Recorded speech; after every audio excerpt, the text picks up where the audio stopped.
आज हम बात करने वाले हैं बैस्टिल डे मूवी के बारे में। नमस्ते दोस्तों, हमारे चैनल मूवी रिव्यूज में आप सभी का स्वागत है।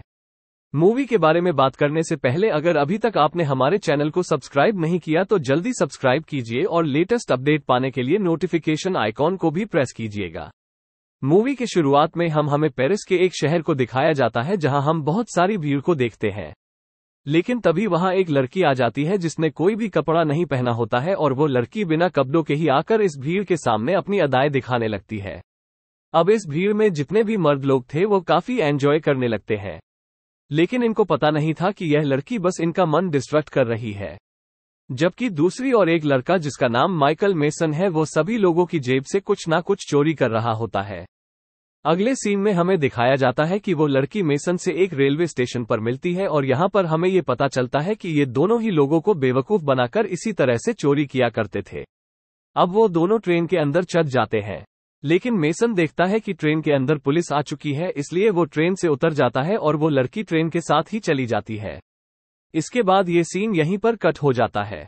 अब हमें एक कपल को दिखाया जाता है जिसमें लड़के का नाम जीन और लड़की का नाम जो जॉय होता है। यहाँ पर जीन एक टेडी बेयर के अंदर एक बम को फिट कर रहा होता है, लेकिन जॉय उसे डरते हुए पूछती है कि क्या इस बम से मासूम लोगों की जान नहीं जाएगी।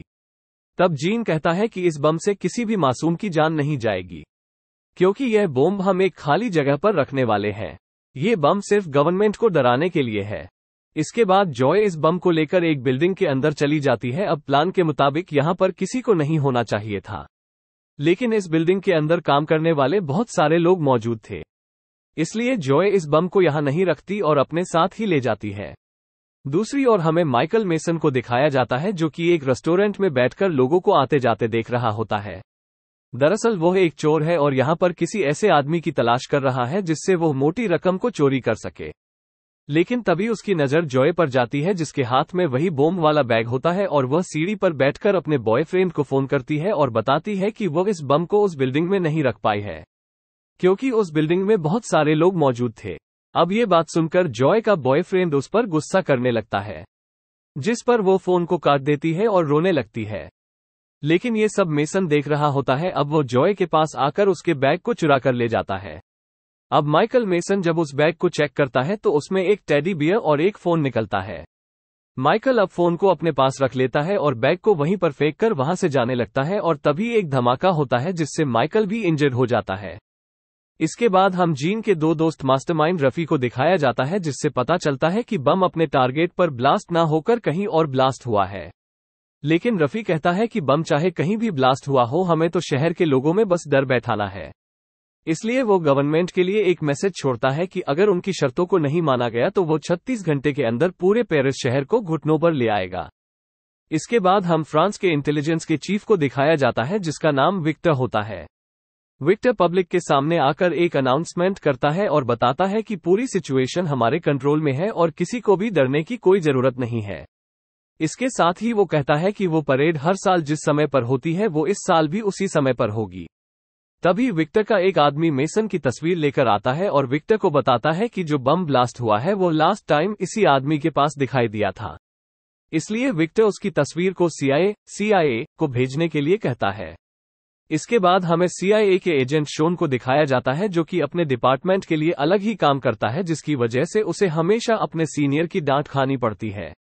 अगले सीन में हम CIA के सभी एजेंट को देखते हैं जो कि मेसन की उस तस्वीर को देख रहे होते हैं जिसे विक्टर ने भेजा था। लेकिन यहाँ पर शोन भी मौजूद होता है और वो सभी एजेंट को बताता है कि इस आदमी की वजह से 4 लोगों की जान जा चुकी है, इसलिए इस आदमी को पकड़ने का मौका मुझे मिलना चाहिए। अब CIA की हेड शोन को यह अथॉरिटी दे देती है जिससे वो मेसन को पकड़कर यहाँ ला सके। इसके बाद शोन मेसन को पकड़ने के लिए उसकी बस्ती में चला जाता है, लेकिन मेसन को इस बात की खबर मिल जाती है कि शोन उसे पकड़ने के लिए वहां आ रहा है, इसलिए वह अपने घर की छत से कूदता हुआ भागने की कोशिश करता है और वो एक आदमी की गाड़ी उठाकर वहां से भागने लगता है। लेकिन तभी शोन वहां पर पहुंच जाता है और मेसन को अरेस्ट कर लेता है। इसके बाद वो उसे इन्वेस्टिगेशन रूम में लेकर आता है और इन्वेस्टिगेशन करने लगता है। लेकिन यहाँ पर मेसन उसे बताता है कि वो बॉम्बर नहीं है बल्कि वो तो एक चोर है। उसने वो बैग लड़की के पास से चुराया था। लेकिन शोन उससे इस बात का सबूत मांगता है कि वास्तव में वो एक चोर है। इसलिए वो मेसन से अपनी जेब में रखा पर्स चुराने के लिए कहता है। अब मेसन ऐसा ही करता है, वो शॉन से टकराकर उसकी जेब से कुछ चुरा लेता है, लेकिन यहाँ पर मेसन उसकी जेब से पर्स ना चुराकर उसके पर्स का सारा कंटेंट चुरा लेता है। दूसरी ओर हम जॉय को देखते हैं जो कि इस बात से दुखी होती है कि उसकी वजह से बहुत सारे लोगों की जान जा चुकी है। यहाँ पर उसका बॉयफ्रेंड उसे समझा रहा होता है कि तभी वह देखता है कि यहाँ पर रफी और उसका साथी क्रिस्टोफर पहुंच चुके हैं। ये देखकर वो समझ चुका था कि वो यहाँ जॉय को अरेस्ट करने के लिए आए हैं, इसलिए जीन उसे वहां से भगाने के लिए कहता है। लेकिन क्रिस्टोफर जॉय के फोन की लोकेशन को ट्रैक करके वहां पर पहुंच जाता है जहां पर शॉन मेसन का इन्वेस्टिगेशन कर रहा था, क्योंकि जॉय का फोन मेसन के पास था जो कि उसने बम के साथ चुराया था। आप क्रिस्टोफर और रफी वहां पर पहुंच जाते हैं और अंदर जाने के बाद वह मेसन को पहचान कर उस पर हमला कर देते हैं। लेकिन शॉन उन दोनों से मुकाबला करता है और उन दोनों को वहां से भागना पड़ता है। दूसरी ओर मेसन भी अपनी हथकड़ी को खोल लेता है और यहां से भाग जाता है। इसके बाद शॉन अपनी सीनियर टीम को अपने ऊपर हुए हमले के बारे में बताने लगता है और कहता है कि उनके ऊपर जिन लोगों ने हमला किया है वो किसी स्पेशल टास्क फोर्स के मेंबर थे। लेकिन उसका सीनियर उस पर गुस्सा करता है और कहता है कि तुम्हें मेसन को पढ़कर यहां पर लाना चाहिए था, ना कि उसके साथ खुद से ही इन्वेस्टिगेशन शुरू करनी चाहिए थी। इसके बाद हमें रफी को दिखाया जाता है जो कि अपने आदमियों के साथ एक बैंक को लूटने की तैयारी कर रहा होता है। अगले सीन में हमें दिखाया जाता है कि विक्टर का एक आदमी विक्टर को बताता है कि एक अनजान कॉल से हमें ये पता चल सकता है कि वो बम किसने बनाया है। अब ये बात सुनकर विक्टर कमांडर को बुला लेता है और यह कमांडर कोई नहीं बल्कि रफी ही होता है। यहाँ पर हमें ये बात समझ आ जाती है कि इस शहर में जितने भी बम ब्लास्ट हो रहे हैं उनके पीछे रैबिट यूनिट फोर्स है और वो इसलिए बम ब्लास्ट कर रहे हैं ताकि लोगों का ध्यान उस ओर चला जाए और वो बैंक को आसानी से लूट सके। इसके बाद रैबिट यूनिट बिल्डिंग के ऊपर अटैक कर देती है और सभी लोगों को यही बताया जाता है कि इस बिल्डिंग के अंदर बॉम्ब छुपे हुए हैं, जबकि ऐसा कुछ भी नहीं होता है। यहाँ पर वो कुछ बेगुनाह लोगों को बॉम्ब साबित कर देते हैं, जिससे सभी लोगों को ऐसा लगता है कि रैबिट यूनिट फोर्स बहुत अच्छा काम कर रही है। दूसरी ओर मेसन उस आदमी के पास जाता है जिसे वह अपना चोरी का सामान बेचा करता था, लेकिन वह आदमी पहले ही रैबिट यूनिट से मिल जाता है ताकि वो मेसन को पकड़वा सके। अब मेसन देखता है कि रैबिट यूनिट यहां पर पहुंच चुकी है, इसलिए वो यहां से भागने की कोशिश करता है, लेकिन सारे दरवाजे बंद होते हैं।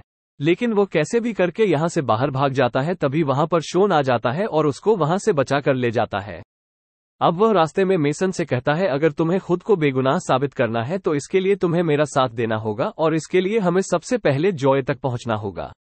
इसके बाद वो दोनों जॉय के एड्रेस पर पहुंचते हैं, लेकिन जॉय के दोस्त उसे पहले ही वहां से निकाल कर ले जाते हैं और साथ ही शॉन की गाड़ी में भी आग लगा देते हैं। शॉन मेसन को जॉय के एक दोस्त की तस्वीर दिखाकर कहता है कि तुम्हें इसका आईडी कार्ड चुराना होगा, क्योंकि इसके घर के एड्रेस पर ही हमें जॉय मिल सकती है। अब मेसन ऐसा ही करता है और क्लब में जाकर उस लड़के के आईडी कार्ड को चुरा लेता है, जिससे कि शॉन और मेसन दोनों ही उसके एड्रेस पर पहुंच जाते हैं, जहां पर उन्हें जॉय भी मिल जाती है। यहाँ पर शॉन जॉय को पकड़ लेता है और कहता है कि मैं जानता हूं कि तुम बॉम्बर नहीं हो, इसलिए तुम्हें अपने आप को बेगुनाह साबित करने के लिए मेरा साथ देना होगा। अब जॉय उसका साथ देने के लिए मान जाती है। इसके बाद वह अपने बॉयफ्रेंड जीन के घर पर लेकर आती है, लेकिन यहाँ पर हम देखते हैं कि जीन को पहले ही किसी ने मार दिया था। यहाँ पर शॉन जीन के हाथ पर एक टैटू बना हुआ देखता है। इसके साथ ही उसके हाथ जीन का आईडी कार्ड लग जाता है, जिससे उसको पता चल जाता है कि जीन रैबिट फोर्स का एक सदस्य था। अब ये देखकर शॉन समझ जाता है कि इस शहर में जितने भी बम ब्लास्ट हो रहे हैं उनके पीछे रैबिट फोर्स का ही हाथ है। ये बात वो विक्टर तक पहुंचाता है, लेकिन विक्टर भी रफी के साथ मिला हुआ था और वो मैसेज पहुंचाने वाले को मार देता है। अगले सीन में हमें दिखाया जाता है कि बैंक के बाहर बहुत सारी भीड़ इकट्ठा होकर प्रदर्शन करने लगती है, लेकिन तभी लोगों के सामने विक्टर आता है और बताता है कि हमने बैंक की प्रोटेक्शन के लिए रैबिट यूनिट को लगा दिया है, जिससे आपकी बैंक पूरी तरह से सुरक्षित है। दूसरी तरफ हम देखते हैं कि कुछ पुलिस वाले शॉन, मेसन और जॉय को अपने साथ लेकर आ रहे होते हैं, लेकिन तभी शॉन को नजर आता है कि उन लोगों के हाथ पर भी वैसा ही टैटू बना हुआ था जो कि जीन के हाथ पर बना हुआ था। ये देखकर वो समझ जाता है कि ये भी रैबिट यूनिट के ही लोग हैं, इसलिए शॉन उन पर हमला कर देता है और सभी लोगों को मारकर वैन अपने कंट्रोल में ले लेता है और वहां जाता है जहां पर लोग बैंक के बाहर प्रदर्शन कर रहे थे। अब शॉन मेसन और जॉय को बैंक के अंदर रहकर उसका इंतजार करने के लिए बोलता है और खुद बैंक के अंदर जाने का फैसला करता है। दूसरी ओर हमें दिखाया जाता है कि रैबिट यूनिट जिसे बैंक की प्रोटेक्शन के लिए लगाया गया था वो खुद ही बैंक के सारे पैसों को चोरी करने लगते हैं। यहाँ पर रफी बैंक के सारे पैसों को डिजिटली एक हार्ड ड्राइव में ट्रांसफर कर लेता है। जब शोन अंदर जाता है तब वहां गोलियां चलनी शुरू हो जाती हैं। अब मेसन और जॉय को लगता है शोन मुसीबत में है, इसलिए वो पुलिस के द्वारा लगाए गए बैरिकेडिंग को तोड़ देते हैं, जिससे प्रदर्शन कर रहे सभी लोग बैंक के अंदर चले जाते हैं। यहां शोन हमला करके रैबिट यूनिट के सभी लोगों को एक एक करके मार देता है। लेकिन रफी अभी तक जिंदा बचा हुआ था और वो यहां से भागने की कोशिश करता है, पर तभी उसके पास विक्टर की कॉल आती है और वो सब बताता है कि वो इस मिशन को यहीं पर रोक दे। लेकिन रफी ऐसा करने के लिए मना कर देता है और वो भीड़ में चलता हुआ भागने की कोशिश करता है, पर शोन मेसन से कहता है कि वो अपनी चोरी का हुनर दिखाते हुए किसी तरह से उस हार्ड ड्राइव को चुरा ले जिसमें रफी ने सारा पैसा ट्रांसफर किया है। अब मेसन ऐसा ही करता है और वो रफी की जेब से उस हार्ड ड्राइव को चुरा लेता है। लेकिन रफी का उसे बात का एहसास हो जाता है, इसलिए वो जॉय को गन पॉइंट पर लेकर मेसन से अपनी हार्ड ड्राइव मांगने लगता है। दूसरी तरफ हमें विक्टर को दिखाया जाता है जो रफी को मारने को ऑर्डर देता है, क्योंकि उसकी वजह से विक्टर भी पकड़ा जा सकता था।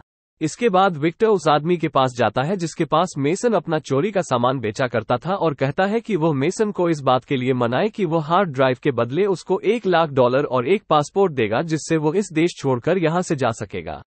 अब विक्टर के कहने पर वो आदमी ऐसा ही करता है, जिससे कि मेसन हार्ड ड्राइव लेकर विक्टर के पास आता है और विक्टर उसके बदले में उसे $1,00,000 और उसका पासपोर्ट दे देता है।